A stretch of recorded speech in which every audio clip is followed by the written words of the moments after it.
Buenas tardes a todos, ¿cómo están? Mi nombre es Marco Niveiro y voy a estar moderando el evento. Les doy la bienvenida al 46º Encuentro Conversatorio de Homenajes para el año 2020. Como bien algunos saben, el Club de la Libertad viene realizando homenajes todos estos años. Este año lo hace los sábados, venimos realizando esta tarea, tomamos referentes del pensamiento liberal de todos los tiempos y los homenajeamos teniendo en cuenta su natalicio. Quiero recordarles que pueden solicitar un certificado que es gratuito para los socios y que tiene un costo de 200 pesos para los demás. Los socios pueden pedirlo a través de un formulario y el resto lo puede hacer a través de nuestras redes sociales. También les recuerdo los beneficios que poseen los socios del club, como por ejemplo 20% de descuento en la compra de libros. Bien, el homenaje que nos convoca en el día de la fecha es un panel de filosofía. Decidimos homenajear a dos pensadores muy importantes, son Platón y Aristóteles. Voy a hacer una pequeña contextualización. Platón y Aristóteles son probablemente los dos pensadores que más han influido en la cultura occidental. Una buena parte de nuestro modo de pensar, hayamos estudiado o no filosofía en escuelas y universidades, tiene su razón de ser en los trabajos que estos dos pensadores de la antigua Grecia fueron desarrollando entre los siglos V y IV a.C. Son considerados los principales responsables de que la filosofía occidental se consolide, básicamente. Sin embargo, estos dos filósofos no estaban de acuerdo en todo lo que pensaban. Las diferencias en el pensamiento de Platón y su pupilo Aristóteles llegaron a ser profundas y muy relevantes, a pesar de que Aristóteles se vio muy influenciado por su maestro ateniense. Platón es conocido por establecer una separación fundamental entre el mundo de las impresiones sensibles y el de las ideas. El primero, él lo compone por todo lo que se puede experimentar a través de los sentidos, y es falso y engañoso, mientras que el segundo solo es accesible a través del intelecto y permite llegar a la verdad absoluta. Eso significa que para Platón la esencia de las cosas se encuentra en un plano de realidad independiente de los objetos y los cuerpos, y que los segundos son un mero reflejo imperfecto de lo primero. Esa esencia, además, es eterna y no puede ser alterada por lo que ocurre en el mundo de lo físico. La idea absoluta de lo que es un lobo permanece a pesar de que esta especie se extinga o se disuelva totalmente en la hibridación con los perros domésticos. Para Aristóteles, en cambio, la esencia de los cuerpos vivos o inertes se encuentra en ellos mismos, no en otro plano de la realidad. Este filósofo rechaza la idea de que todo lo verdadero se encontrase fuera de aquello que está compuesto por la materia. En la filosofía de Platón, el conocimiento y la ética son elementos que quedan totalmente ligados entre sí. Para él, se accede al bien y a la perfección moral a través del acercamiento progresivo a la verdad. De modo que ser ignorante se equipara con el mal, y progresar a través de la sabiduría nos hace más buenos. Esta idea puede parecer extraña en un principio, pero hay cierta lógica en ello si se considera la importancia que este filósofo le daba a la existencia de ideas absolutas. Todas aquellas decisiones que tomemos al margen de la verdad son erráticas e irresponsables. Aristóteles, en cambio, pone el foco de la ética en el objetivo de alcanzar la felicidad. En coherencia con esta idea, para él, el bien solo puede ser algo que es ejercido a través de nuestros actos y que no existe más allá de ellos. Esta idea tiene sentido ya que elimina de la ecuación la existencia de verdades absolutas y atemporales, y por consiguiente debemos realizar el bien en el aquí y el ahora con los recursos con los que disponemos. Bien, dicho este pequeño contexto, me gustaría convidarlos con un breve video. Alberto, si puede ser.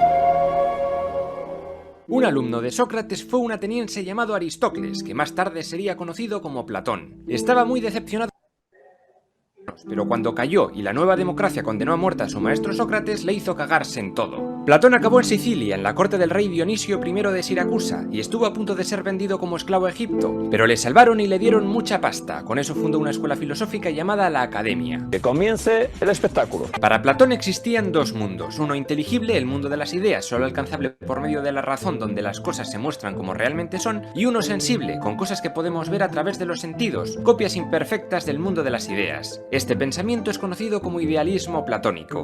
Un ejemplo, sabemos que es un perro y que no a pesar de que hay muchas variedades, porque todas comparten la característica de canicidad, su esencia. Para Platón todos tenemos en mente la idea de perro ideal, su forma pura, que está en ese mundo de las ideas. Lo mismo pasa con el cuerpo y alma. Para Platón el ser humano estaba compuesto por un alma, eterna e inmaterial, y por su prisión, un cuerpo, material y corruptible, y la unión entre ambas se producía de forma accidental. La cosa es, ¿cómo podemos conocer la verdad de las cosas? Pues a través de la abstracción. ¿Y qué coño es eso? Bueno, Platón dice que el alma, antes de quedar atrapada en el cuerpo, ya conoce todas las ideas porque ha estado en ese plano de la existencia antes, pero que olvida todo cuando nacemos. A través de un proceso llamado reminiscencia, que requiere el uso de la razón, las personas comenzamos a recordar esas ideas en las constantes del mundo sensible.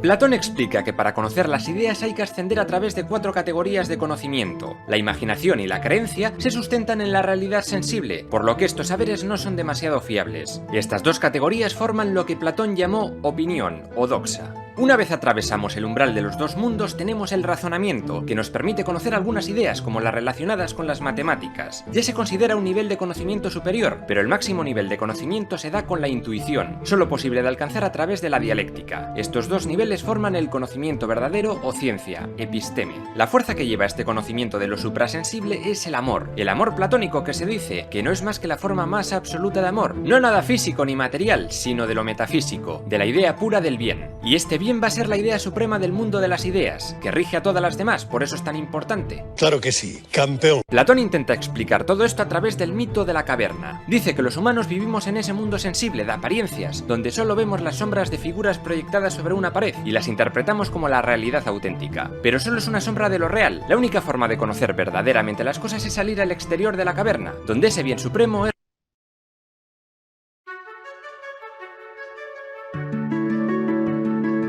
Hola, soy Patricio.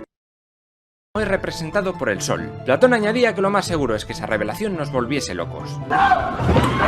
Se le ha ido un poco la cabeza. Con esto, Platón justificaba los cambios del mundo sensible, donde todo es relativo y hasta los sentidos podían engañarnos, mientras que lo eterno e inmutable era el mundo de las ideas. Ahora la pregunta es, ¿de dónde ha salido la materia? ¿Quién ha creado el mundo? Para Platón existía una especie de dios hacedor, moldeador de materia, el llamado demiurgo. Lo que hacía era coger materia primigenia del universo y tratar de hacer copias de las ideas, aunque no le salían perfectas nunca. Y cuando morimos, el alma se libera de esa prisión material llamada cuerpo. Platón entendía la muerte como algo bueno, como llegar a conocer lo real, mientras que veía la vida sensible como una preparación para ello. La obligación es morir en el terreno de juego. En su mito del carro alado, Platón compara el alma humana con un carro tirado por 2 caballos y conducidos por una auriga. Uno de los caballos representa la parte concupiscible y otra la irascible del alma. Y el auriga representa la razón, y su labor es conducir a los 2 corceles, cada uno yendo a su puta bola, hacia la iluminación. ¿Cómo? Pues haciendo que cada parte actúe mediante su virtud. A esta armonía entre las 3 partes del alma, Platón la llamó justicia. ¿Qué es justicia? Claro, es que la justicia está en movimiento. Probablemente la obra más célebre de Platón fue La República. En ella cuenta que la virtud del Estado y de las personas es actuar conforme a la naturaleza y los principios de justicia. Platón ideó una organización social en base a nuestra parte predominante del alma, y para ello creó 3 estamentos que coinciden con cada parte. Los gobernantes que gobiernan con sabiduría, los guardianes que defienden al Estado con valor, y los productores, comerciantes y campesinos, cuya templanza es clave para evitar que los primeros estamentos se olviden de sus funciones. Su idea de política era bastante totalitaria: clases fijas, buena educación solo para la primera clase, arte prohibido y también la familia. Los hijos pasaban a ser parte del Estado. Así veía Platón su mundo ideal.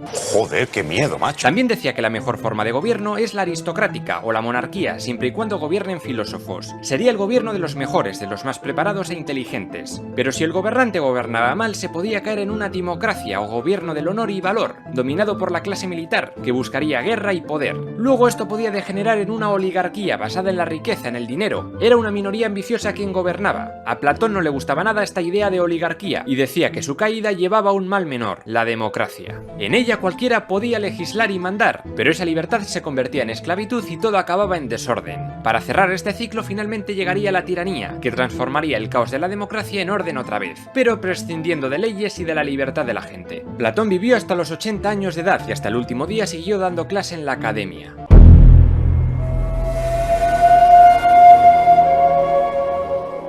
Aristóteles nació en Estagira en el año 384 a.C. en una familia de médicos macedonios al servicio del rey Amintas III. Con 17 años se mudó a Atenas y fue alumno en la Academia de Platón. En aquellos años el mundo griego comenzó a levantarse contra los macedonios, que se estaban haciendo muy poderosos, así que Aristóteles decidió viajar a lugares más tranquilos, como Mitilene, en la isla de Lesbos, donde realizó grandes investigaciones en el ámbito biológico y zoológico. ¿Cómo se llama un campo de calabazas?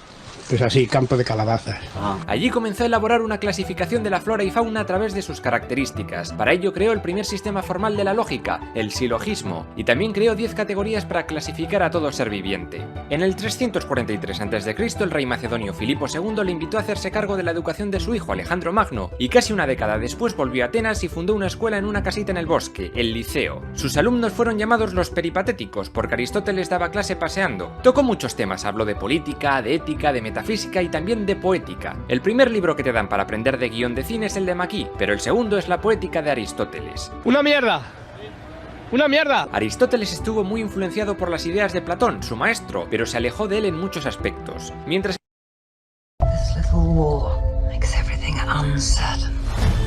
Hitler is intent on taking over the whole of Europe and we are letting him do it.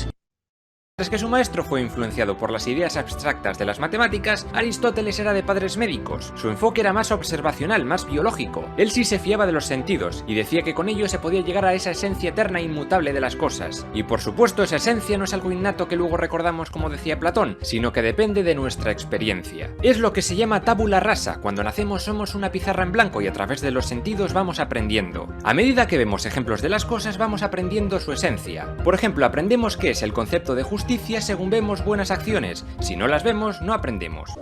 Para Aristóteles esa esencia se llama la sustancia primera, pero las cosas también tienen accidentes, que son los rasgos que forman la apariencia de las cosas, lo no esencial, vamos. Esas pequeñas diferencias entre una misma cosa. Ningún árbol o ningún perro son iguales. ¿Y de qué está hecha esa sustancia? Aristóteles habla de 4 causas para poder explicar la existencia de todo. Una causa material, de qué está hecho algo, y una causa formal, qué forma tiene. Sería lo que define esa cosa, lo que lo convierte en un ser único. Estas 2 causas se explicarían las cosas estáticas. Para él, el cuerpo es nuestra materia y el alma nuestra forma, porque es lo que nos define. Además cuenta que el alma es una entelequia, porque no cambia, no tiene potencialidad, y es un fin en sí misma, ya es perfecta. Pero eso sí, lo que no es inmortal, decía. Luego habla de 2 causas más, relacionadas con el movimiento. Una causa eficiente, como existe algo que puede llegar a ser, y una causa final, ¿para qué sirve? Para Aristóteles todo tenía una finalidad. Sobre el movimiento habla del acto, lo que algo es actualmente, y la potencia, las posibilidades que puede llegar a ser algo potencialmente. Por ejemplo, una semilla será en potencia un árbol. La cuestión siempre será, ¿qué permite o mueve estos cambios?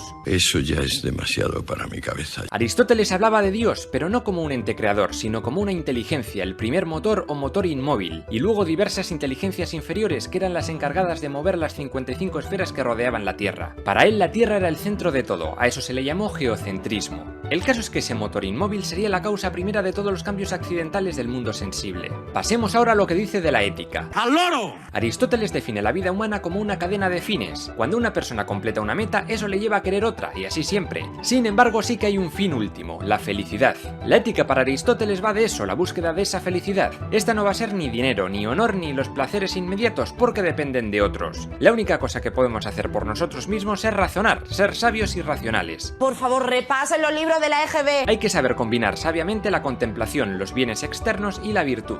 Además añade que para ser virtuosos tenemos que habituarnos a hacer el bien, a dejar de pensar tanto en el yo y más en el nosotros, en toda la gente, en el bien común. Ese es el camino de la felicidad, un mundo donde todos somos felices. También es cierto que Aristóteles defendía la esclavitud y consideraba a la mujer inferior al hombre.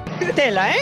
Tela. El caso es que dice que somos seres que necesitamos crear lazos sociales. Es de esto de donde este filósofo va a construir su idea de política. Para él el Estado es necesario para que la gente pueda vivir bien, y aquí la clave es la justicia, cuyo fin es ordenar la vida social. Decía que la mejor forma de gobierno eran la monarquía, la aristocracia y la politeia, una especie de timocracia republicana, todas a la vez, en contraposición de la tiranía, la oligarquía y la democracia, que siempre tiraban hacia la demagogia, y que eran caca porque no gobernaban para todos, sino para sus intereses ideológicos y personales. Su forma de gobierno favorita era la politeia, una mezcla entre democracia y oligarquía, un gobierno de las clases medias. A la muerte de Alejandro Magno, después de haber conquistado medio mundo, el sentimiento antimacedonio se hizo cada vez más fuerte en Atenas, y Aristóteles se tuvo que pirar cagando leches de allí en el año 323 a.C., y vivió en Calcis hasta su muerte.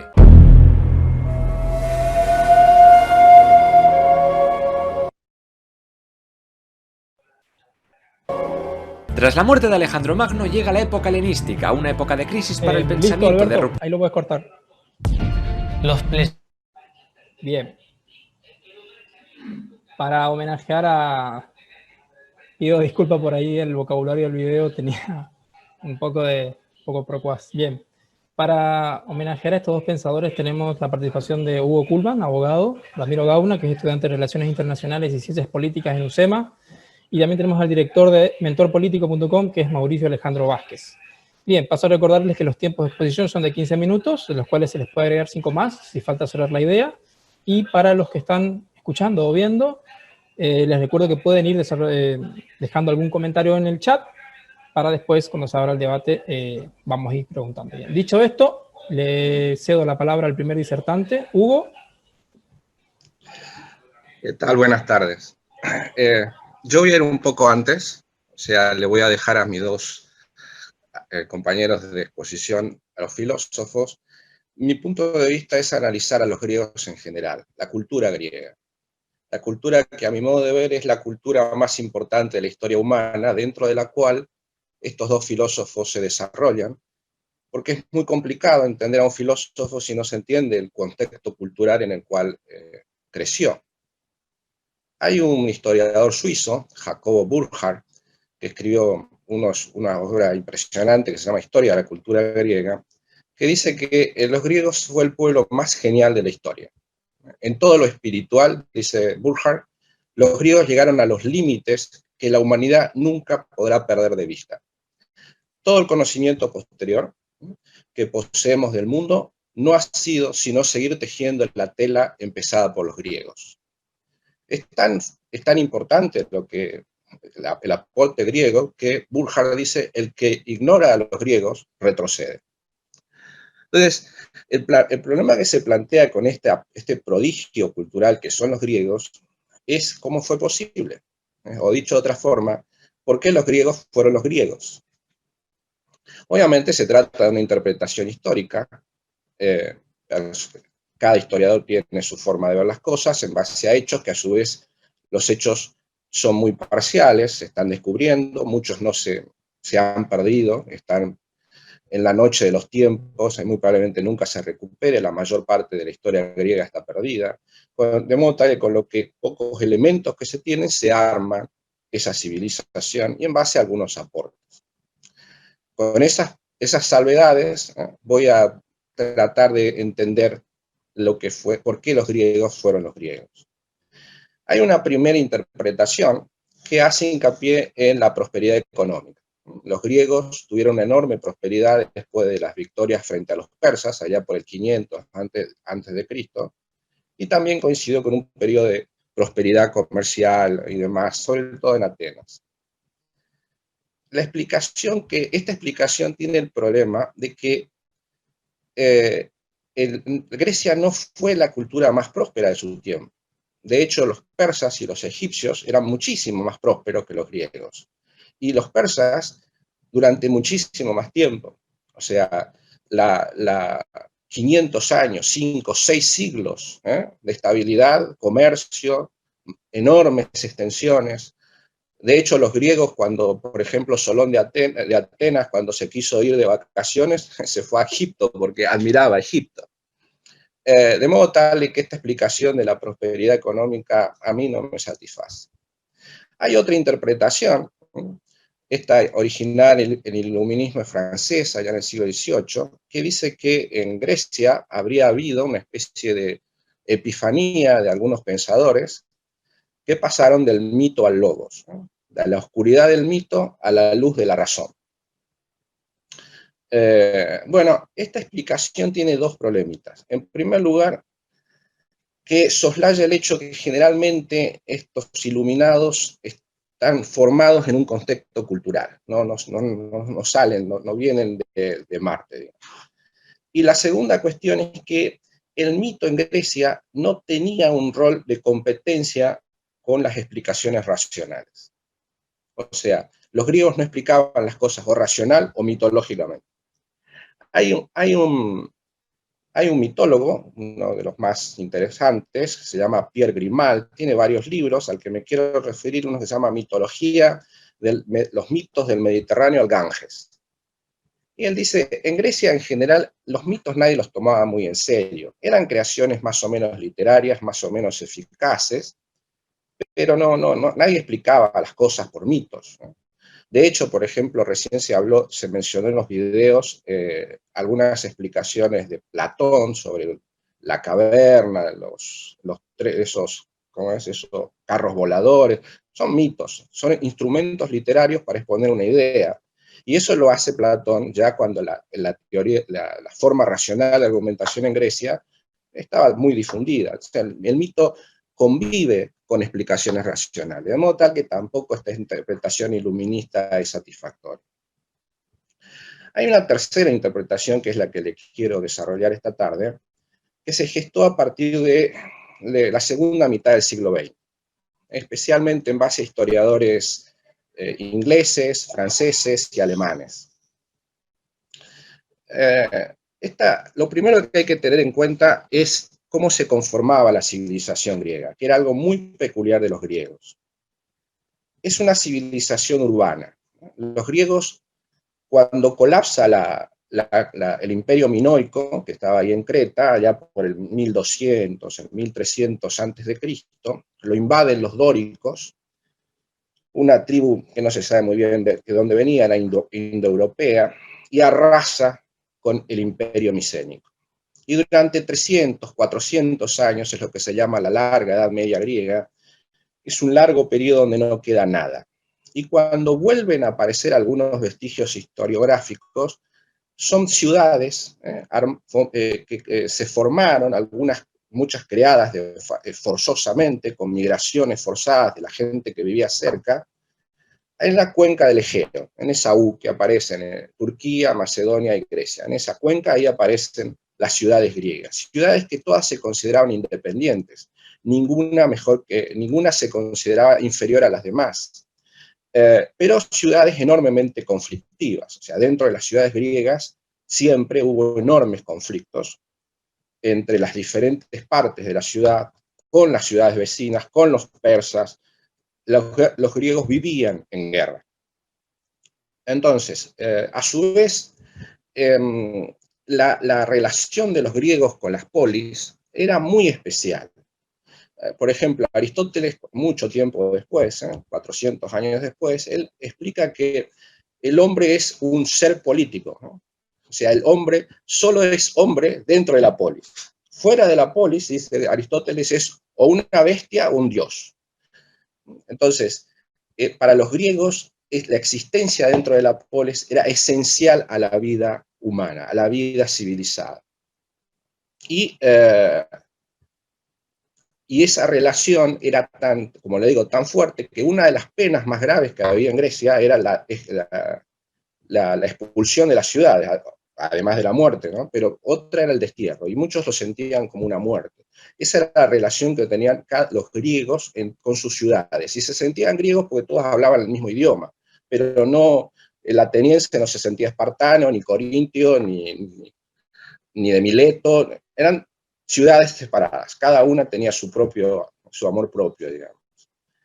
Bueno, en este escenario hay un historiador inglés, Webster, que dice que cuando colapsa el imperio minoico y quedan estos griegos, se producen 3 rompimientos. Los griegos se separan de su pasado.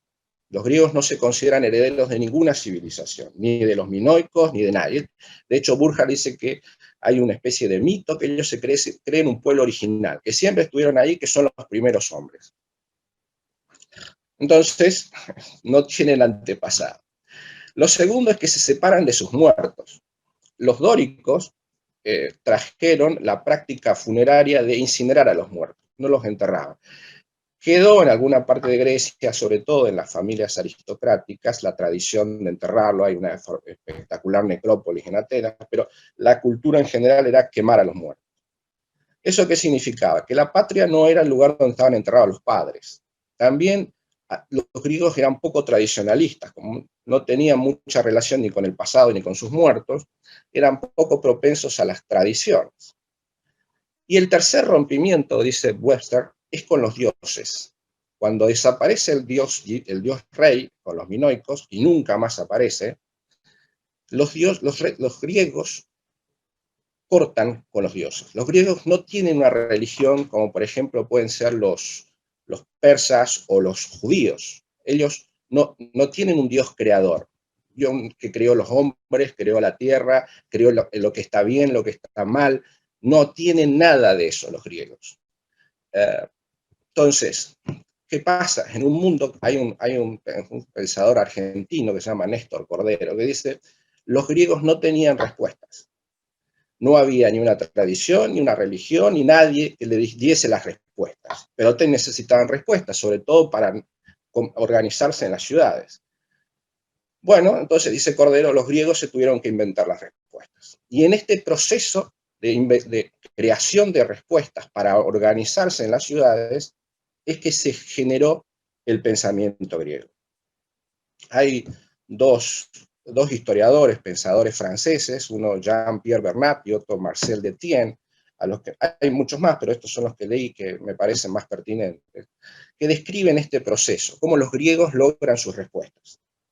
Es un proceso, para usar las palabras que hoy mucho se usa, un proceso de descubrimiento de verdades. Bueno, un proceso de descubrimiento que tenía 3 rasgos muy especiales. En primer lugar, los griegos se sentían todos iguales entre sí, la isonomía. Eso es algo absolutamente revolucionario. La mayor parte de las culturas de esa época eran lo que se llamaban culturas palatinas, o sea, formadas como una especie de pirámide, y en la punta había un palacio, por eso es palatina, y en la punta de ese palacio estaba el rey. Y ese rey daba todas las órdenes, respuestas, era un dios prácticamente, imaginemos Persia, imaginemos Egipto. Bueno, eso en Grecia no existe.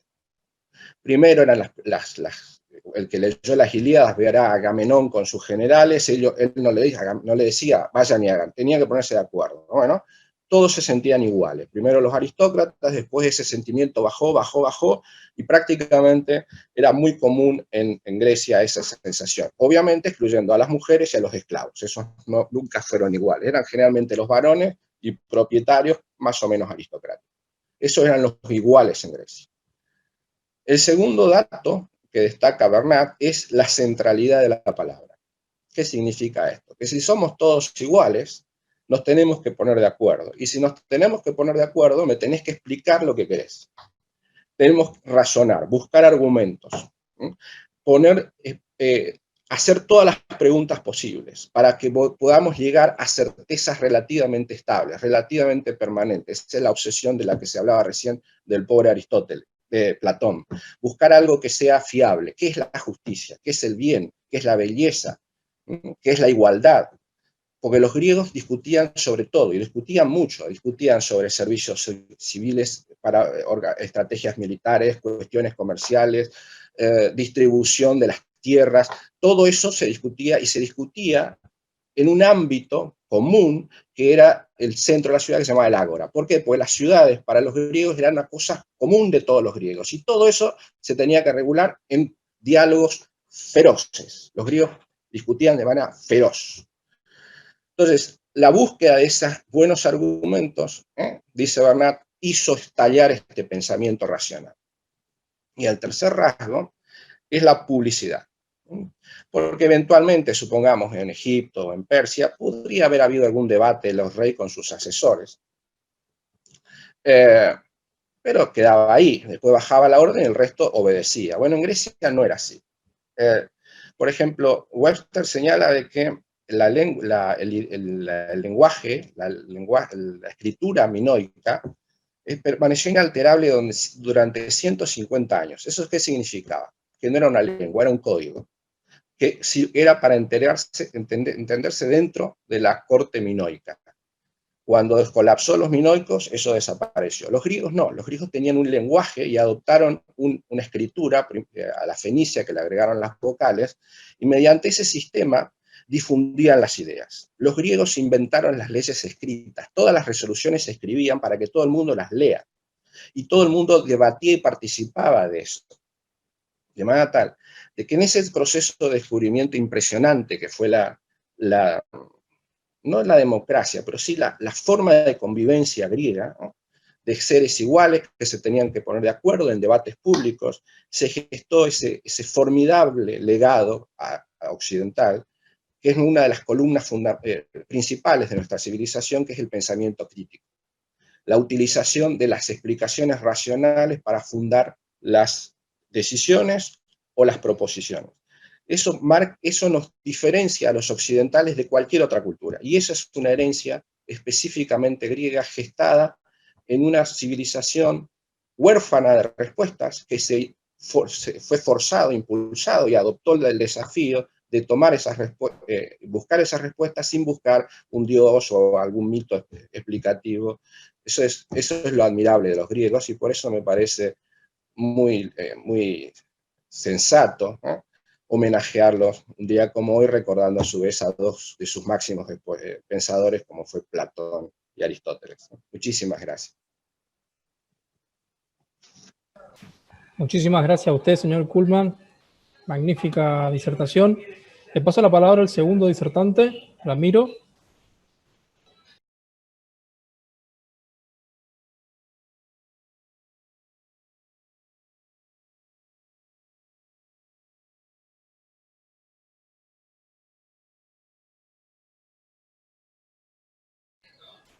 Ramiro, tu micrófono no...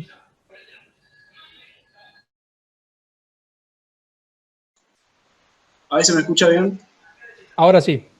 Perfecto. Bueno, el video que mostraron ya resume la gran parte de mi exposición, pero bueno, voy a ir de a poco. Nada, como decía el video, Platón es el alumno de Sócrates y maestro de Aristóteles. Nada, quería dar una bibliografía que ya se dio en el video. Entonces, vamos a ir a... quería hablar un poco de las ideas. Entonces, bueno, como bien se mencionó, hay un dualismo ontológico de lo que habla Platón, el cual se basa mucho en la mayéutica de Sócrates. ¿Por qué? Porque Sócrates, cuando iba preguntando a la gente, iba interrogando para poder obtener el conocimiento, es decir, que Sócrates te interrogaba para que vos mismo busques el conocimiento. O sea que a Sócrates se lo llamaba sabio, pero muchas veces sus conclusiones eran inconclusas.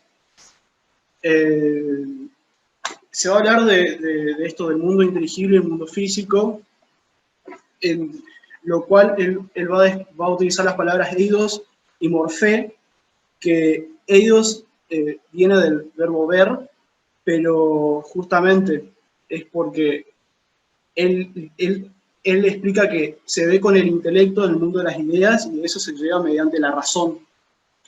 Entonces, no se puede ver otra cosa en el mundo de las ideas si no es por la razón, pero no es que vemos, sino que nos acercamos al mundo de las ideas en este caso. Y morfé se usa para referirse a la esencia que queda de las cosas, ya que a Platón una vez se le planteó esto de que siempre está en movimiento, la realidad siempre está en movimiento, va cambiando, pero gracias de lo que adquirió Sócrates, él se basa en la esencia que siempre va a quedar en esta realidad imperfecta. También, que faltó explicar en el video, que las ideas no necesariamente tienen que estar pensadas para existir, sino no es que están dentro nuestro, sino que es el mundo aparte donde las cosas ya existen de por sí, y luego eso se va a reflejar en la realidad, y en esta realidad. Y él tiene tres explicaciones, que son la méstesis, la parosía y la counía. ¿Qué es la méstesis? Significa participación y aspiración de la materia hacia la idea, es decir, que la cosa, el objeto, el material, se va acercando y asciende hacia la idea para asemejarse, pero esto va a seguir siendo imperfecto. Luego la parosía es la presencia, es de arriba hacia abajo, es decir, ¿qué pasa? La idea se revela a través de la materia, a través de los objetos que tenemos hoy en día, de lo que vemos nosotros. Y después tenés la koinonía. La koinonía sería una comunión entre la idea y la materia, que sería una mezcla de los dos anteriores conceptos que expliqué. Es decir, es como una mezcla. ¿Por qué estoy explicando esto? Porque necesito que tengan en cuenta esto para entender un poco la República y entender un poco las interpretaciones que se le puede llegar a hacer a Platón. Entonces, sobre todo necesito que tengan entendido un poco lo de la méstesis. Bueno, como se explicó también, la metáfora del carro alado, que se suele ser un mito, pero en realidad, como decía Hugo, que los griegos usaban los mitos más como metáforas o analogías a la hora de razonar. Como bien él decía que básicamente acá, la auriga, que sería el alma racional, sería nuestro ente racional, nuestro pensamiento, nuestro razonamiento, que justamente es el que guía y subleva a nuestra parte irascible, y luego la parte irascible subleva a la parte concupiscible. Porque esto es muy importante, porque luego Platón va a tomar esta estructura para relacionarla y hacer una analogía con la polis griega, ya que él pensaba, bueno, en el libro se nota como en el primer libro de la República se empieza a hablar de la justicia. En sí este libro habla de la justicia. Lo que se va a hacer durante las discusiones no se va a llevar a una conclusión en cuanto al sujeto individual de la justicia individual, y por algo tienen que recurrir a ver a una introspección, una analogía con la ciudad, porque justamente ellos entendían que, Platón explica que la ciudad es como un individuo grande, o sea, que el individuo se ve reflejado en la estructura, y la estructura del alma se ve reflejada en la estructura de la ciudad. Entonces, también hacía una comparación entre los estratos sociales que él hablaba que dentro de su estado ideal. Vamos a tener acá en cuenta que el filósofo gobernante sería nuestra parte racional, la tesis del filósofo rey. El filósofo rey sería aquel sabio que se despojó de sus deseos, de templanza, de los placeres, tanto materiales como carnales. O sea, se despojó de la debilidad de la carne para buscar la racionalidad del conocimiento y progresar para poder llegar al mundo de las ideas. O sea, que como se decía, que se tiene que llegar progresivamente a las ideas, porque era la realidad perfecta. Y luego también habla de la voluntad, que serían los guerreros, la plata, porque esos son los guardianes, los que van a sublevar a la templanza para que no se descarrilen en cuanto a sus deseos irracionales.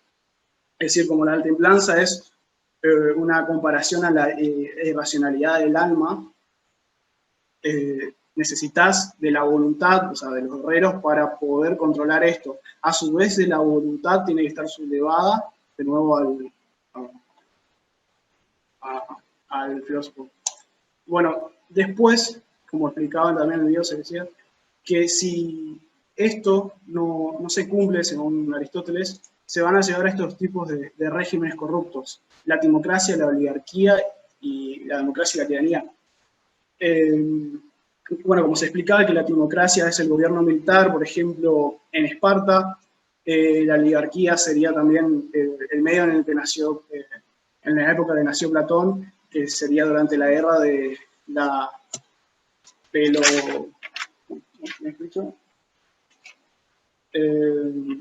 Peloponesa, la guerra de la Peloponesa. Y la democracia, que él consideraba que era el burdo manejo del poder en base a los pobres de la templanza, o sea que ellos solamente se guiaban por los vicios y que tenían los mismos vicios que la oligarquía. Es decir, que como ellos no son filósofos, no son de la aristocracia, no se despojaron de los vicios, justamente ellos nos podían gobernar. Dicen que debido a la democracia siempre nacieron los tiranos.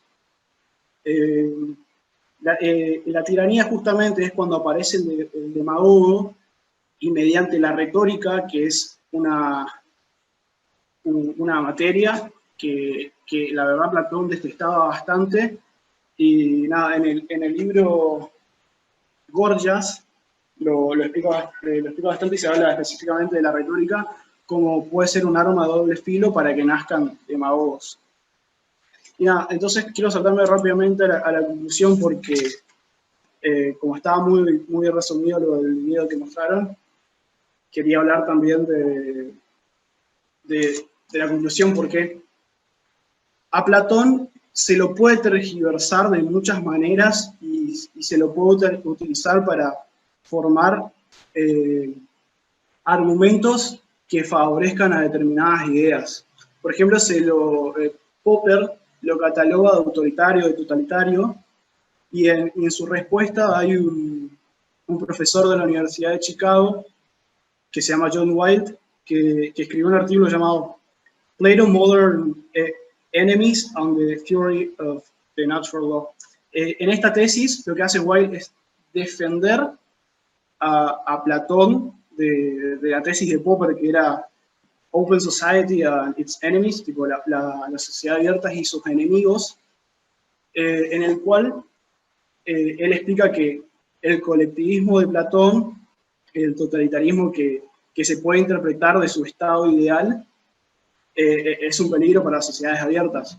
Pero John Wilde lo que hace es explicar justamente con el hecho de que estamos hablando de Platón, y Platón tiene ideas que son utópicas. Él se basa mucho en el ideal, en lo abstracto. Por ende, esto es bastante inaplicable a la realidad, ya que él está hablando de lo perfecto, de algo sin fallas, algo que es muy posible que se dé por méstesis.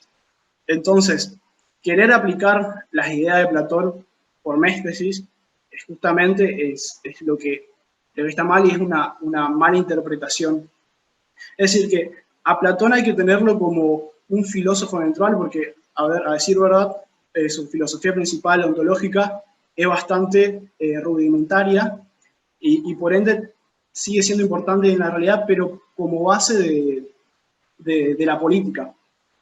Y, por ejemplo, quería hablar de un artículo ¿cómo se llama? De Mariana Urquijo Reguera, que justamente ella hace un artículo comparando el individualismo versus el comunitarismo de Platón, y en ella tiene una interpretación que está muy alejada de lo que sería Platón, sino que lo usa como herramienta de manipulación para ciertas ideas que tienden al totalitarismo, al despojamiento de la propiedad privada y los intereses.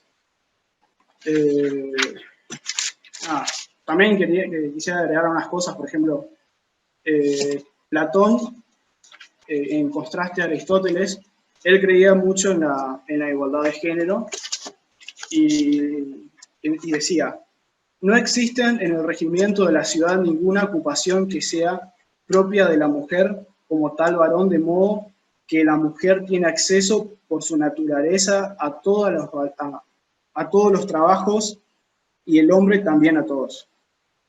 Es decir, que él veía como iguales a las mujeres y a los hombres, aunque al mismo tiempo se oponía con la isonomía a la igualdad en estratos sociales.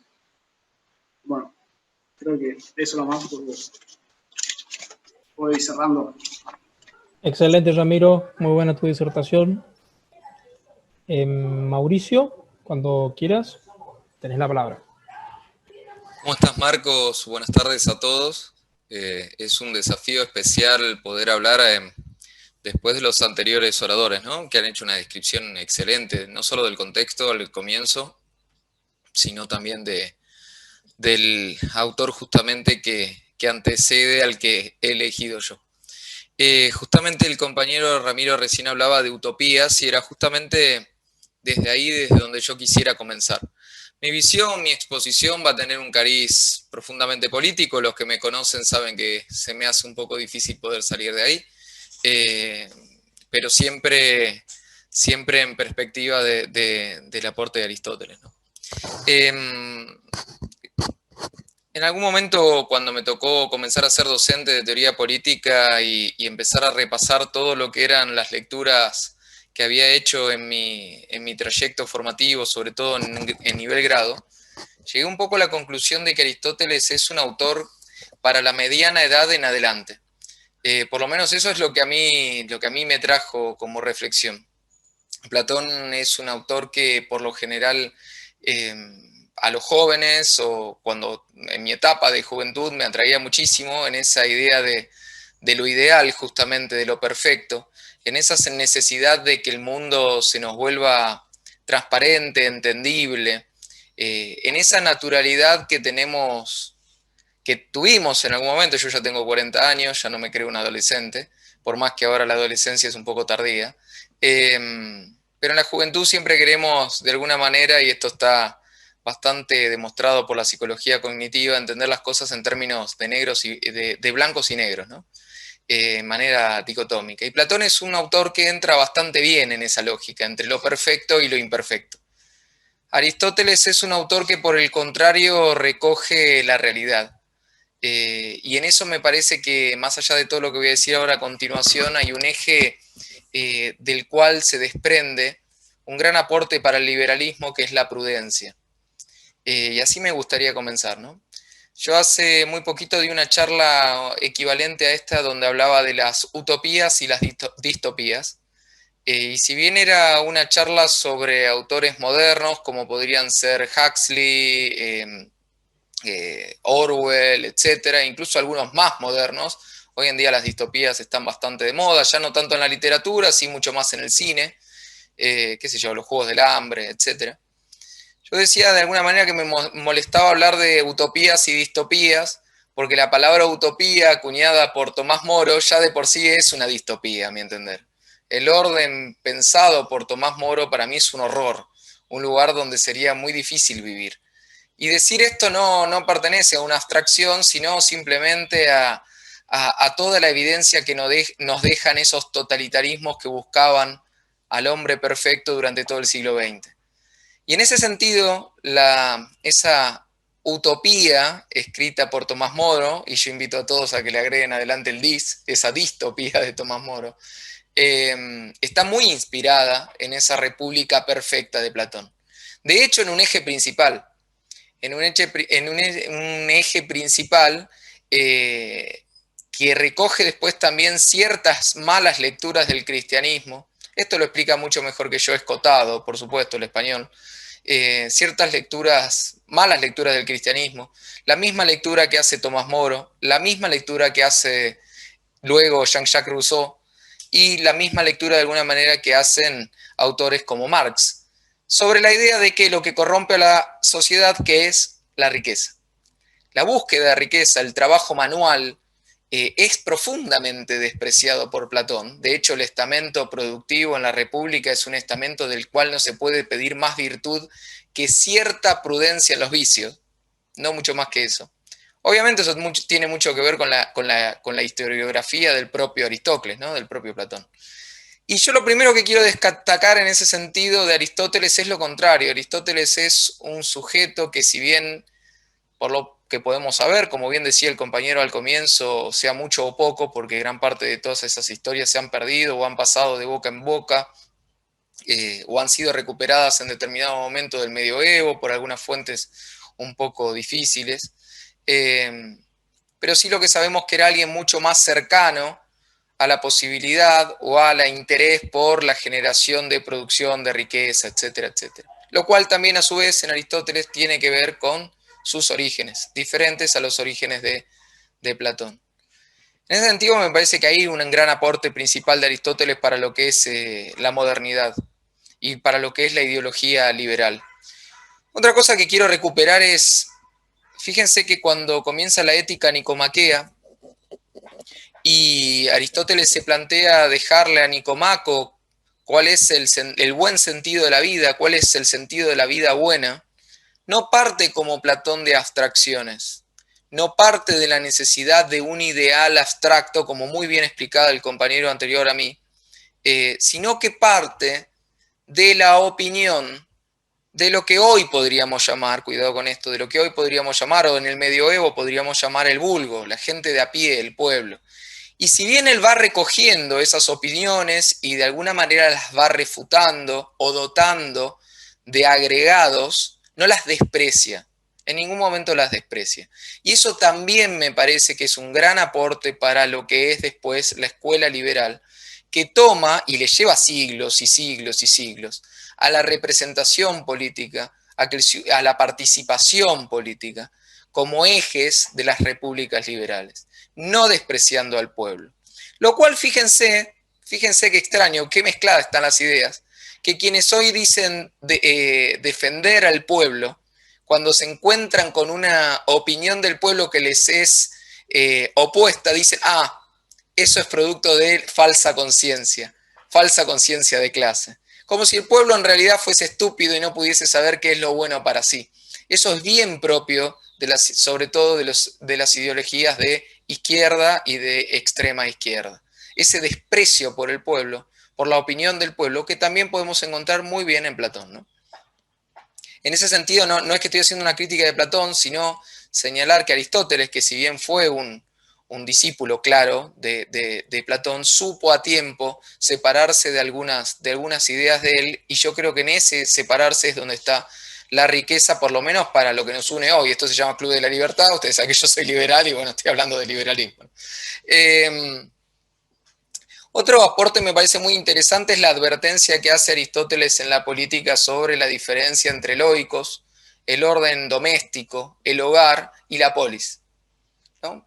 Y si bien él sí señala que, como bien dijeron mis antecesores, el hombre es un ser político, esa expresión sum politicón que ha sido traducida de maneras aberrantes y otras de maneras más acertadas a mi entender, eso tiene mucho más que ver con, y no quiero extenderme en este punto, tiene mucho más que ver con la esencia social de un animal como es el ser humano que necesita de otros. Sin embargo, Aristóteles señala, y es taxativo en esto, de que no es lo mismo la administración del hogar que la administración de la polis. Y en esa simple o no tan simple sugerencia o condición, también nos está abriendo la puerta a separar el mundo de lo público y el mundo de lo privado. Lo cual obviamente los romanos luego desarrollan muchísimo más. Y hoy en día es uno de los pilares de este occidente en el que todavía, y señalo todavía, hoy estoy un poco pesimista, en el que todavía vivimos, ¿no? Ese creo que también es otro aporte muy inteligente de Aristóteles. Algo que también dijeron mis antecesores, pero quiero detenerme acá y tiene que ver está en íntima relación con lo que decía anteriormente, es, y a mí la verdad que cada año que doy esta clase y lo repaso me sorprende, porque incluso al día de hoy es algo que gran parte de nuestros adversarios ideológicos no comprenden. La gran importancia que da Aristóteles a la clase media, que obviamente es un desprendimiento de su cosmogonía, de su cosmovisión, donde la virtud está en el punto medio entre exceso y defecto. Pero haberlo aplicado a las clases sociales, justamente en su momento, me parece algo, como decía el compañero Hugo, maravilloso. Y al día de hoy yo creo que los órdenes más estables, y hay algo que la politología, que es un poco el rubro donde yo me muevo, ya lo reconoce y hay evidencia empírica, etcétera, que los órdenes más estables son aquellos donde existen sobre todo pueblos de clase media. Yo creo que muchos todavía esto siguen sin comprenderlo en ambos extremos, ¿no? En ciertos clasismos aristocrantes, ni siquiera diría aristocráticos, y en el otro extremo por aquellos que creen que hay una gran virtud en que el pueblo sea pobre, ¿no? justamente a los argentinos lo que nos toca es la última versión, sobre todo de lo que acabo de decir, pero justamente es algo a lo que hace 2400 años Aristóteles supo separarse y supo ver que no había virtud en eso, que justamente la virtud estaba, y además da las razones, y es sorprendente que en esas razones recupera argumentos que después dará, por ejemplo, la escuela liberal internacionalista actual, ¿no? Para decir por qué, por ejemplo, las repúblicas o los pueblos donde hay gran participación del pueblo y de una clase media, consciente y etcétera, no van a la guerra. Y es un argumento que, si bien hoy en día se ha sofisticado, ya está presente en Aristóteles, ¿no? Esa prudencia propia del que tiene bienes, ni en exceso ni en defecto, pero al que le interesa la paz de su pueblo, porque justamente radica ahí y no tiene ganas de tener muchas aventuras, ¿no? Algo que a veces, y esto no me quiero desviar del tema, a veces cuando se habla del siglo de oro de Pericles, se olvida el hecho de que Pericles fue uno de los instigadores de la entrada de esa Grecia en la guerra del Peloponeso, y de alguna manera es lo que nos lleva luego a la caída, ¿no? Pero bueno, nada, en eso creo que Aristóteles ha sido justamente, y vuelvo a usar esta palabra, mucho más prudente. También el hecho de que cuando él busca al igual que su maestro, esa república ideal, porque ambos buscaban el régimen perfecto, lo hace de otra manera. Vuelvo a lo de la ética nicomaquea. Aristóteles y su equipo de trabajo, no fue solamente Aristóteles, analizan más de 150 constituciones de su tiempo. Las analizan, las describen, toman de cada una que era lo mejor y lo peor, y no hacen un diagnóstico prescriptivo absolutista como sí lo hizo Platón, sino que señalan que en determinados lugares ciertas cosas funcionan mejor que en otras. Esa manera de acercarse a la realidad, no de manera planificada, que creo que este es el punto principal de lo que quiero decir, creo no, estoy convencido, no de manera planificada, abstracta y ajena a la costumbre, a la tradición y a la realidad, creo que es otro gran aporte epistémico de Aristóteles para el mundo político, ¿no? Esa prudencia de entender de que la búsqueda de la felicidad, otro de los puntos que ya fueron señalados, que la búsqueda de la felicidad es contextual, depende de la libertad de los pueblos, de sus tradiciones, y que por ende solamente puede ser buscada esa felicidad en libertad. Me parece que en ese sentido también el aporte a esa búsqueda, si bien él llega a su conclusión, como bien dijeron ustedes, como bien dijeron mis antecesores, de cuál es el régimen ideal para él, él sigue siendo en todo momento muy prudente con respecto a intentar prodigárselo o imponérselo a los demás. Cosa que de hecho, lo han contado recién, es un poco, yo lo uso como un poco un chiste de clase cuando hablo de Platón tratando de ir a convencer al tirano y termina siendo vendido como esclavo, ¿no? Esa imprudencia de los idealistas, no porque los ideales no sean un buen faro, sino porque uno no se puede acercar a esos faros, sino es a través de la práctica. Y eso, me estoy dando el pie a mí mismo, es otro de los grandes aportes que me parece que el liberalismo, y este sí, ha desdeñado, sobre todo en su participación política. Porque si justamente hay otro gran aporte de Aristóteles, insisto en esto, es separar a la política de la teorética y ponerla en el campo de la praxis. La política es algo que se practica. ¿Dónde? En la realidad práctica. Y esto es algo que cuando doy mis clases, no solo ya de teoría política, sino a veces de administración, digo que hay dos lugares donde todo funciona, o tres lugares donde todo funciona. La mente todo cierra, esto la psicología cognitiva lo explica mucho mejor que yo.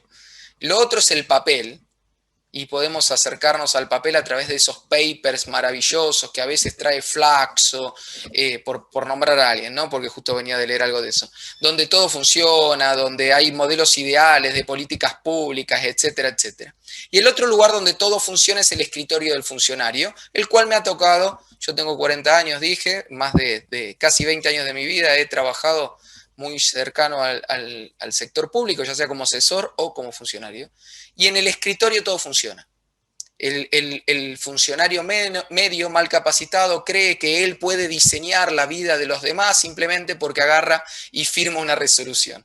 Y eso es algo que, haciendo una buena lectura de Aristóteles, quedas totalmente inmunizado a ese tipo de tontería, ¿no?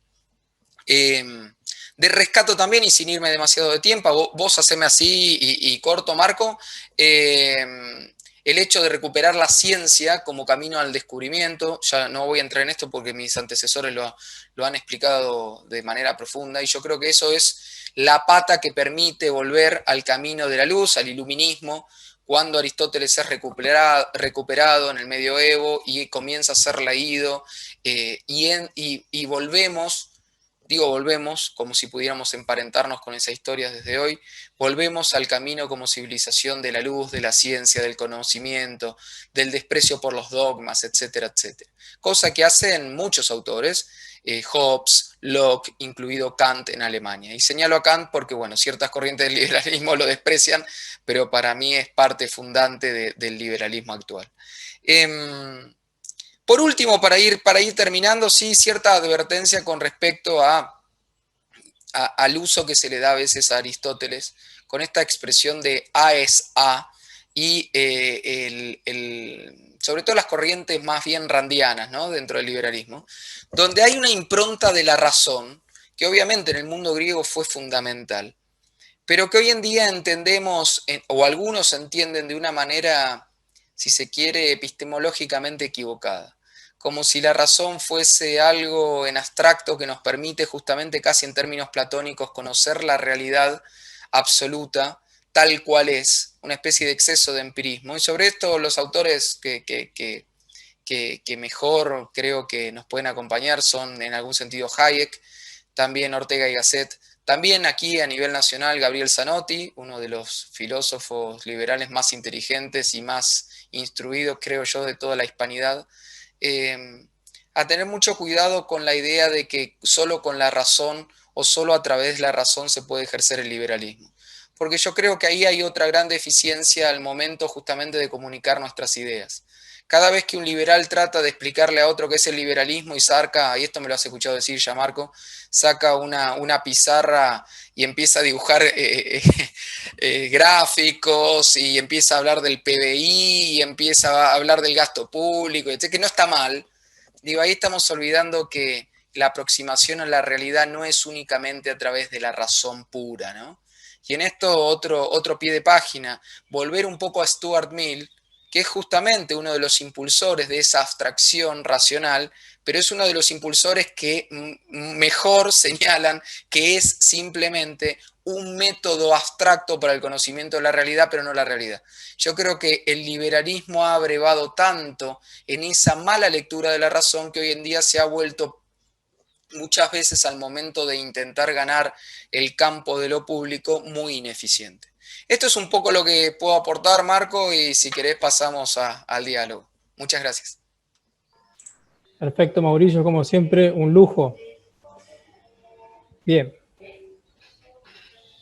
Antes de abrir el conversatorio homenaje, la Fundación quiere reconocer y que también quiere agradecer el esfuerzo, el tiempo y la participación de los 3 disertantes. Como siempre, de Hugo, un placer, de Ramiro y de Mauricio, claramente. Bien. Para participar del conversatorio pueden ir levantando la mano, yo los puedo ir viendo desde la computadora, o pueden, mejor, si en el chat me ponen la manito, así yo voy viendo si quieren aportar algo o si quieren preguntar algo. Ya en el chat me dejó una pregunta Gladys Miriam Silvera, dice, muy bueno Hugo, dice, esta la voy a leer, la podemos ir contestando en el orden en el que disertaron si ustedes gustan, pero está dirigida principalmente a Hugo. ¿Estos filósofos defendían los conocimientos basados en un origen divino? Pregunta. ¿Creían en un Dios? ¿En contra de los falsos filósofos? ¿De ahí el arresto de Sócrates? ¿Existía el politeísmo? Aclará si podés poner... Sí, brevemente. No, digamos, ningún griego tenía una religión como la entendemos nosotros. Los dioses griegos, la única diferencia con los hombres eran que eran inmortales, el resto eran muy parecidos. Con relación a la búsqueda de la verdad y demás, digamos, el problema de los griegos siempre fue la ciudad. Ahora nosotros tenemos una evolución cultural que reconocemos la existencia de los órganos autoorganizables, o sea, hay órdenes que se generan espontáneamente. Después de Adam Smith, eso es más o menos toda una idea muy extendida. En el periodo, los griegos no tenían eso. Los griegos creían de que si alguien no ponía orden, todo iba al caos. La situación original es caótica, conflictos, guerras, peleas. Los sabios griegos eran todos legisladores, organizaron sus ciudades. Ahora, como dije cuando hablé, cuando se tienen que plantear los órdenes, las propuestas de organización se las hacen entre iguales. Entonces, los griegos no dejaban premisas sin responder. Si yo propongo algo, a su vez tengo que justificar cómo conozco lo que propongo. Por eso desarrollaron la teoría del conocimiento. La versión más extrema es Aristóteles y Platón, pero hay algunas variantes. De modo tal que no es solamente el tema de ver los datos, sino la tendencia a buscar explicaciones racionales previas a explicar si se puede conocer o no la realidad. Los griegos hacían mucho hincapié en eso, y Platón y Aristóteles son pensadores del final de la evolución cultural griega. Ya cuando venían los macedonios, prácticamente acabaron con las ciudades, es el canto del cisne de la civilización griega. Pero los griegos lo que hacían eran eso, trataban de encontrar soluciones racionales, explicando los motivos, y si convencían a alguien se establecía. Esa era la forma de pensar, más que no eran científicos, digamos, como lo tenemos hoy. Eso es una evolución muy posterior, que es justamente la aristotélica, ya cuando las polis prácticamente desaparecen bajo el imperio macedonio. Espero haya sido claro. Gracias, Hugo. Ramiro, ¿quisieras aportar algo a la pregunta?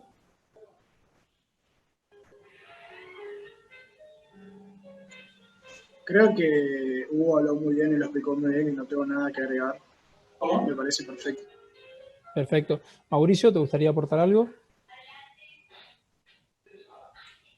No, me pareció muy completo. No. Perfecto. Hay una segunda pregunta, ya creo que está más dirigida a lo último que dijiste, Mauricio, que dice, ¿la razón quiere decir datos, lo meramente objetivo o aprehensible? Ok, justamente ahí hay un problema que, vuelvo a insistir con esto, porque a mí me gusta, cada vez que tengo la oportunidad de dar una charla, me gusta difundir a otra gente. Es una maña que tengo yo. Pero ahí me parece que lo más propio es leer a Gabriel Zanotti, ¿no? No existen per se, no existe la aproximación a la realidad sin interpretación. Creo que esa es la manera de contestar de manera correcta a la pregunta. Continuamente, aún cuando tenemos por delante, vos fíjate que cuando se habla de datos, se habla de dato duro, como si hubiera dato blando. En realidad todo eso no existe, digo. El dato sin teoría no puede ser interpretado. Y la teoría tiene un componente, como bien decía Hugo, en esto que se puede remontar esa tradición a esos diálogos que bien heredamos hoy en Occidente de los griegos. El diálogo popperiano, abierto, falsable, permite el comprender esas teorías, aceptarlas o refutarlas. Nunca probarlas, tal vez sí corroborarlas, ¿no? Es un poco lo que es la epistemología moderna hoy con Popper, Kuhn, Lakatos, Feyerabend. Digamos, ahí más o menos estamos donde estamos parados hoy en Occidente. Pero hay cierta prudencia con respecto al dato y hay cierta prudencia con respecto a cuando me acerco a la realidad, que ciertas versiones extremas del liberalismo hiperracionalista no comprenden. Entonces, cuando tratan de convencer a otros sobre, por ejemplo, yo estoy pasando del campo de la epistemología al campo de la comunicación política, ¿no? ¿Se entiende eso? Que no son campos que estén enfrentados, al contrario, por eso justamente es que hago la asociación. Cuando trato de convencer a otro, como hacen, por ejemplo, muchos think tanks, fundaciones y etcétera, o muchos exponentes o referentes del liberalismo, contemplar que el que tenemos delante no se va a convencer porque yo le muestre el índice Gini de desigualdad y le diga en Chile hay menos desigualdad que en el resto de Latinoamérica. No lo vas a convencer así, porque en su retina tiene grabado un Chile prendido fuego. A eso voy, digo, no bastan los datos. Hay otras aproximaciones que no implican mentir, porque esto es algo que lo aclaro porque me lo han contestado alguna vez. Vos estás hablando de mentir como hace el populismo. No, digo simplemente, y este ejemplo ya creo que lo haya agotado, tengo que inventar otro, que cuando alguien quiere comprar esto, ¿no? Esto es un celular. Cuando alguien quiere comprar esto, no le explican la dureza de la pantalla de silicio. Le dicen que van a sacar fotos hermosas con su enamorado o su enamorada. ¿Es mentira? No, pero lo otro no le interesa a nadie. Entonces, a veces veo un gran aparato comunicacional, no sé si gran aparato, pero gente que tiene una gran oportunidad de llegar con un mensaje liberal a los demás, y lo hacen desde enfoque en que aburren, cansan, incluso a mí, que amo el liberalismo desde que tengo 14 años. Digo, ahí hay algo no para quitarlo, pero sí para complementarlo. Digo, falta una empatía en nuestros referentes. A eso un poco apuntaba yo.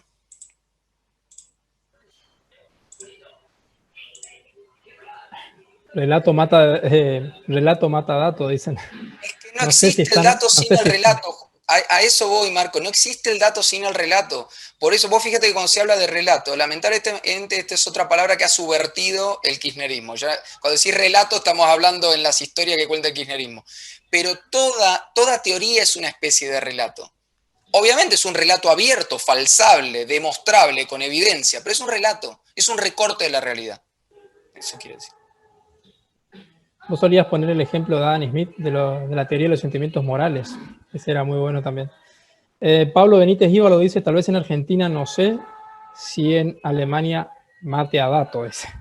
No, vos fíjate que eso es algo maravilloso también, porque pensamos que Alemania, y no quiero monopolizar, que digo esto y me quedo callado.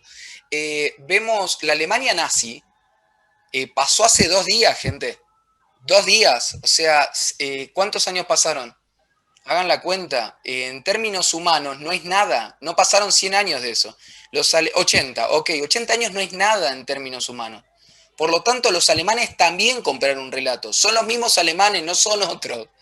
No hay que sacar, y ahí ahora hay un hombre nuevo, ¿no? Los alemanes también compraron una muy buena historia armada por Goebbels, pero era un relato, y fueron permeables a ese relato. Para eso hay que leer Hannah Arendt, obviamente, Noel Neumann, Stanley Milgram, Zimbardo, Ash, gente que trató de estudiar cómo los alemanes compraron ese relato. Pero son los mismos alemanes, ¿eh? Y ojo con que no compren un relato dentro de poco, porque esto lo leí el fin de semana pasado, el advenimiento de movimientos radicales en el espacio público alemán ha tenido un crecimiento de casi un 500-600% en menos de 3 años. Cuidado con la idea esa. Hay otra pregunta también que tiene que ver con el tema de las unificaciones y las fragmentaciones políticas, que es ¿por qué los estados griegos no cayeron ante Persia? Si quieren contestar en orden. Hugo, sí. No entendí la última parte. ¿Cómo? ¿Por qué los estados griegos no cayeron ante un estado tan grande como era el persa?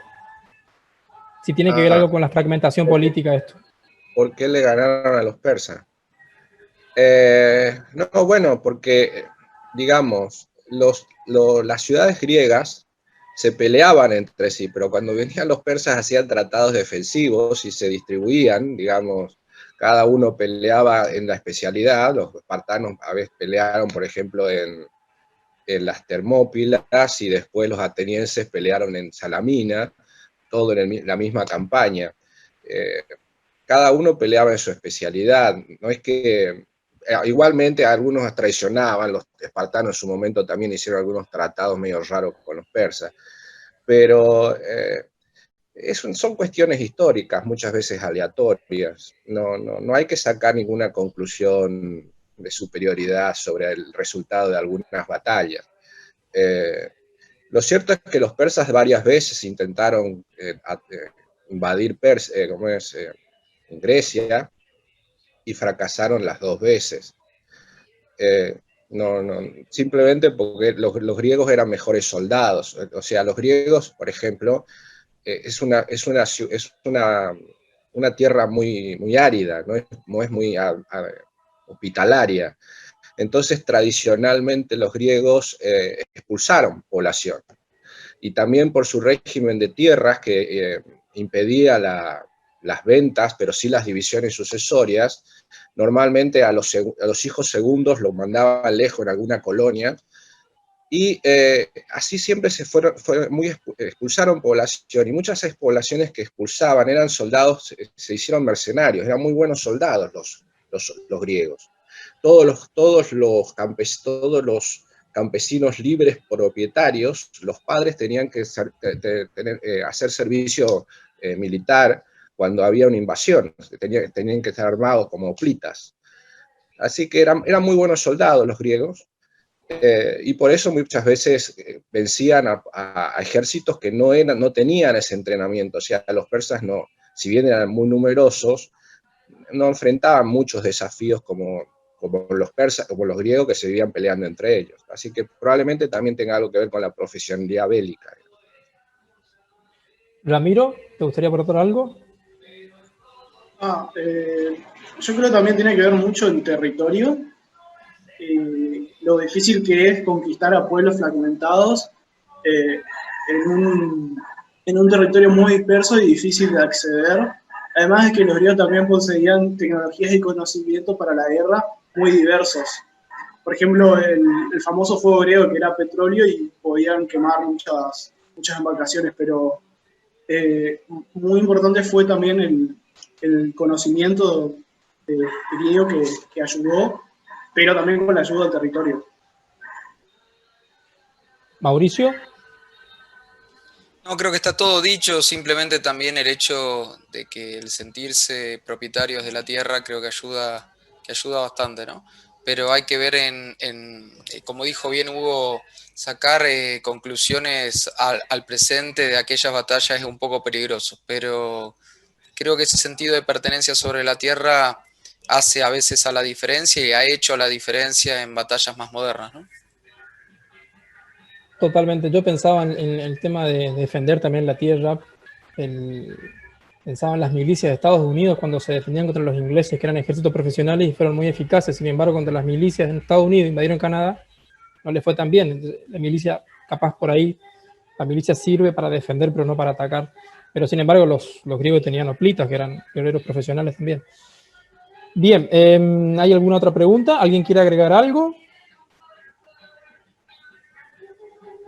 A mí me gustaría aclarar algo más. Sí. Sobre todo en defensa del bueno de Platón, ¿sí? Hay un filósofo argentino que se llama Tomás Abraham. Dice que los griegos hablaban entre ellos y nosotros lo escuchamos. O sea, los griegos no hablaron para nosotros. Hay que entender a los griegos en su contexto. Su problema principal era la polis. O sea, Platón, su problema era Atenas, no era el mundo del siglo XXI, ni siquiera era Siracusa, era Atenas. Entonces, ¿cuál era el problema que tenía Platón? Platón se daba cuenta, Atenas había perdido la batalla contra Esparta, llegaron los demagogos a la ciudad, al gobierno, una especie de Kirchner antiguo, condonaban deudas, expropiaban cosas, eran bastante complicados. Si alguien quiere ver un detalle pormenorizado, está en los primeros capítulos de Escotado, los enemigos del comercio, ahí está bien cómo eran los demagogos en la época de Platón. Platón sale al debate político después que lo matan a Sócrates. Antes que eso no se preocupaba mucho. Y a diferencia de Aristóteles, pertenecía a una antigua familia de activa participación política. Por eso para Platón la cuestión política era fundamental. Entonces tiene en su primera obra, que es la más importante, no es la única, pero es una de las primeras más importantes, que es la República, él analiza la posibilidad de salvar a la República, a Atenas, reformando a los hombres, haciéndolo buenos. Por eso el tema de la utopía, poniendo un filósofo arriba, organizando todo para que la gente sea mejor. Como mencionó Mauricio, eso trató de aplicarlo en Siracusa y lo vendieron como esclavo. Entonces, después Platón al final de sus días ya no se creía esa historia. Ya, la República, uno de los primeros críticos de la República fue el mismo Platón. La última obra prodigiosa de Platón fue Las Leyes.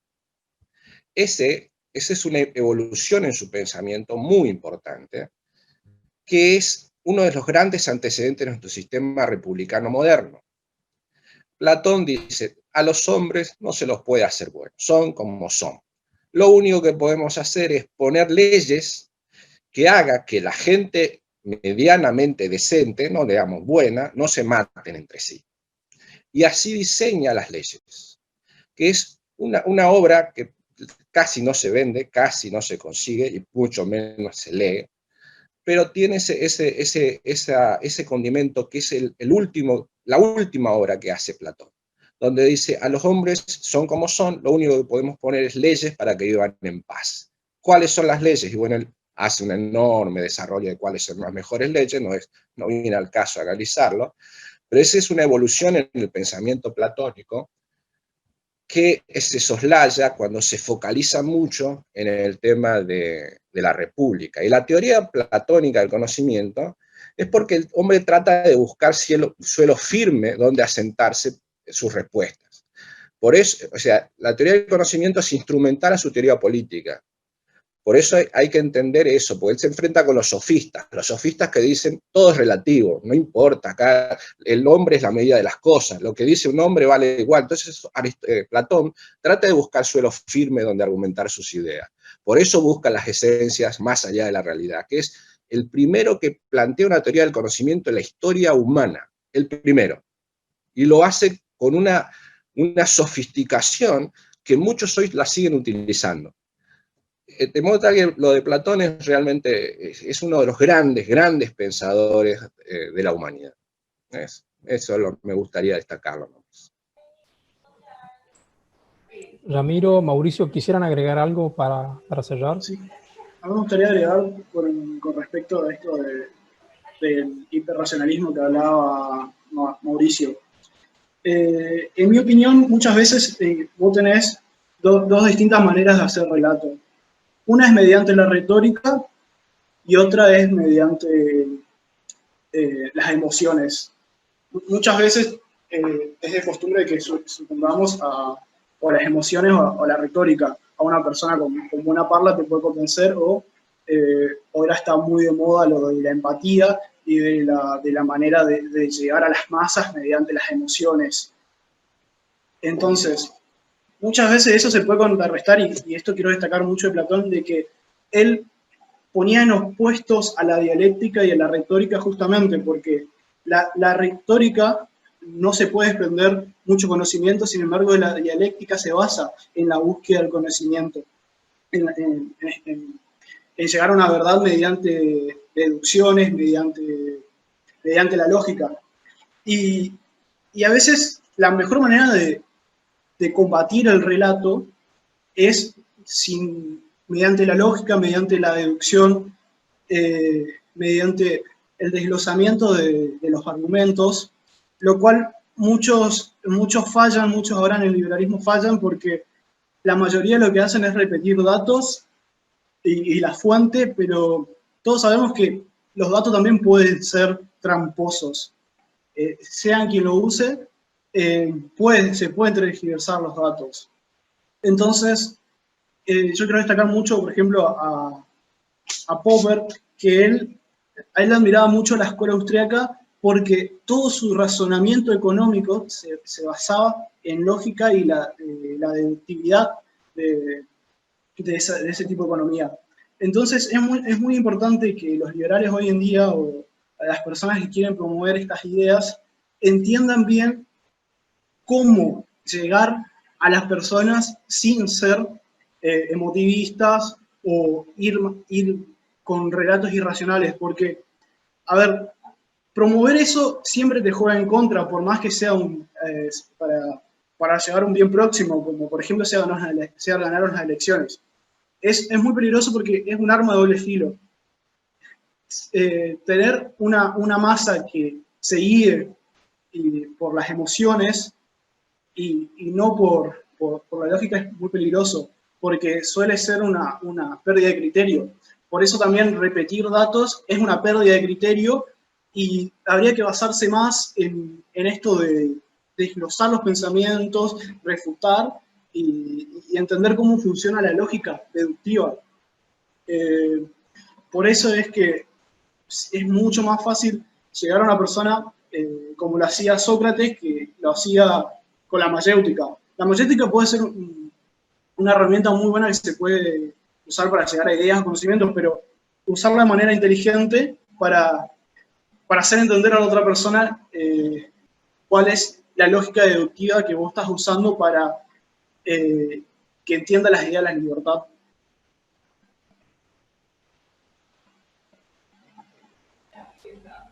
Muy bueno, Mauricio. Mauri. No, muy cortito, con respecto a lo que decía Hugo, totalmente de acuerdo. Yo hago una crítica a Platón, pero lo que me interesa criticar es las lecturas de Platón. No Platón, yo creo que tal cual lo que dijo Hugo es absolutamente acertado. No solo las leyes, sino el político. Ya en el político se comienza a apartar de ese orden planificado que estaba en la República y lo completa con las leyes, que coincido plenamente con Hugo, es un gran aporte.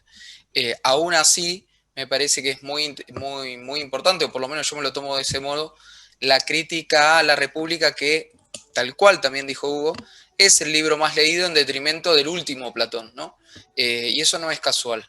Y lo digo siendo egresado de la Universidad de Buenos Aires, donde la cátedra que daba teoría política clásica jamás en ningún momento me habló de las leyes ni del político, todo giraba alrededor de la República. Y en ese sentido me parece que es procedimentalmente correcto criticar esa obra, no al propio Platón, cuyos aportes para la filosofía son absolutamente fundamentales. Justamente por algo la mayoría de los cursos de teoría política comienzan con él. Eso por un lado. Con respecto a lo que decía Ramiro, yo tiendo a coincidir, Ramiro. De todos modos, creo que hay cierta, igual no es el ámbito, porque no es la charla, no estaba orientada a esto, pero tenemos que comprender que el lenguaje se hace comprensible cuando de alguna manera se encuentra implícita y explícita la emoción. No hay que tenerle miedo a las emociones al momento de comunicar una idea. Eso no quiere decir caer en lo que en teoría de la comunicación, y que muy bien dijiste vos, se llama la comunicación para la muchedumbre o para la masa. No es necesario. Pero si yo quiero explicar, por ejemplo, voy a ir a un ejemplo muy cortito. Si yo quiero explicar por qué soy liberal, yo puedo decirlo, y de hecho es una de las razones por las que yo soy liberal, porque es la ideología que en algún momento del medioevo y hasta el día de hoy representa a todos aquellos que no tienen ningún tipo de alcurnia, que no tienen ningún tipo de apellido y que quieren hacerse un lugar en el mundo en base al esfuerzo, al talento, y etcétera, etcétera. Eso que acabo de decir tiene una carga emotiva enorme, que es fácilmente decodificable para quien tengo enfrente en condiciones de necesidad y que tienen la voluntad de convertirse en alguien, sí, y sintiéndose hoy en día tal vez nadie, porque se encuentran en condiciones económicas muy difíciles. Esa aproximación que acabo de hacer es un ejemplo muy cortito de algo que los liberales dejaron de hacer. No es que no lo hacían, pero en determinado momento de los últimos 20 o 25 años todo se convirtió en economía. Y ahí creo que hay una deficiencia de comunicación. Obviamente coincido con vos que el discurso populista, que es el que va apuntado justamente en el ambiente de los griegos, se llamaría oclocracia, el que va apuntado a la generación del peor estamento posible, que es el de la muchedumbre, de la oclocracia, la violencia, y etcétera. Ese tipo de lenguaje tiene que quedar fuera de nuestros recursos como prudentes liberales. Pero eso no quiere decir explicar todo a través de una curva de Walras, ¿no? Y ahí a eso iba un poco lo mío. Por mi parte, Marco, muy agradecido de estar hoy presente y me he instruido mucho con mis antecesores. Muchísimas gracias, Mauricio. Muchísimas gracias a los tres. La verdad, excelentes disposiciones. Gracias también a todos los que participaron, a los que estuvieron preguntando, a los que aportaron. Y bueno, cerramos otro evento entonces de homenajes. Los invitamos al próximo homenaje, que es el sábado también, a las 18 horas por esta misma plataforma. Vamos a estar homenajeando a Roberto Alemann. Y dicho esto, me despido de ustedes. Un gusto, la verdad. Kuhlman, Mauricio, Ramiro, un placer. Hasta luego.